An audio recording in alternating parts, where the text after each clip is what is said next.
Merci beaucoup. Je suis ravie d'être parmi vous aujourd'hui, en ce début d'année, pour vous souhaiter une excellente année à vous, Madame la Présidente, ainsi qu'à tous les membres de la résistance iranienne qui se battent tous les jours pour un jour avoir la possibilité, effectivement, de revenir à Téhéran et d'y célébrer la nouvelle année comme je l'espère. En attendant, 2015 a été une année difficile aussi pour les Iraniens, puisqu'il y a eu là-bas plus de 1000 exécutions, 2000 exécutions sous le seul mandat de Rouhani, des mineurs, des femmes. Je repense encore à la jeune Rehani Jabari, 26 ans, qui a été exécutée pour avoir résisté à son violeur. Et pourtant, malgré ce sombre bilan des droits de l'homme en Iran, au même moment, ceci expliquant peut-être cela, fermant les yeux sur cette sinistre réalité, eh bien, hommes d'affaires et diplomates se pressent à Téhéran pour conclure des accords nucléaires et des accords commerciaux. Et cette course au profit est d'autant plus effrénée que les sanctions contre l'Iran sont progressivement levées.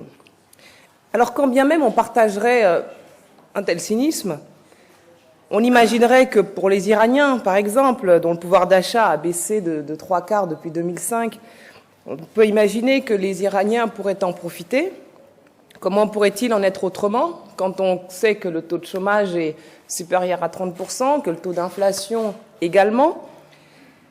Et pourtant, ce serait mal connaître la structure de l'économie iranienne qui souffre moins des sanctions que du fait que les Pasdaran, c'est-à-dire cette police politique du régime, maîtrisent l'essentiel de l'économie iranienne.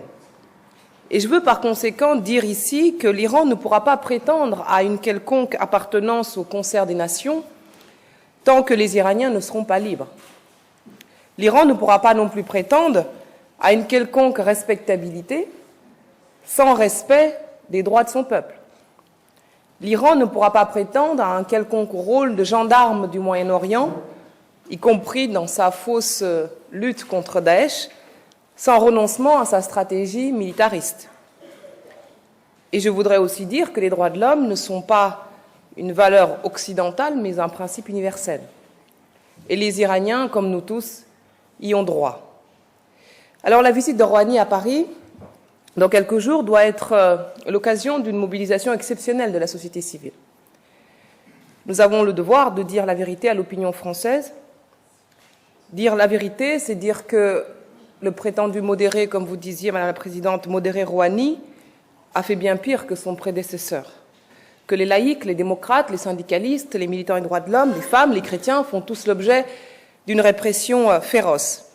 Et qu'il y a chez les Iraniens une immense volonté de se lever pour la démocratie et pour la liberté, et que nous n'avons pas le droit de leur tourner le dos. Et à ceux qui pensent que le régime iranien a changé, il faut qu'ils réécoutent les propos de la presse officielle après les attentats de Paris, le soir même des attentats de Paris, les mêmes propos d'ailleurs que Bachar el-Assad, selon lesquels la France l'avait bien cherché. Curieusement, pas grand monde en France n'a relevé ces propos honteux. Alors un régime qui détient le record mondial du plus grand nombre d'exécutions par habitant, qui organise des pendaisons barbares sur les places publiques, n'est pas un pays comme les autres, et quelles que soient les déclarations d'intention, la nature profonde de ce régime ne doit pas nous illusionner sur la confiance à lui accorder. Les négociateurs de l'accord nucléaire ont, à mon avis, commis une faute historique en ne conditionnant pas ces accords au respect minimal des droits de l'homme.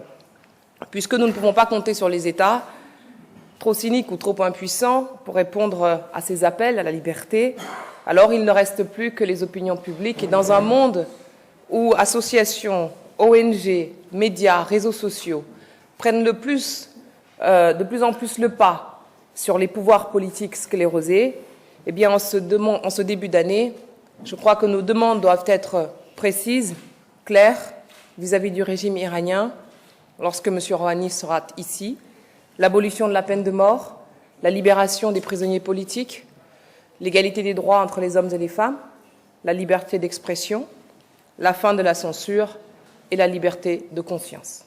Merci beaucoup.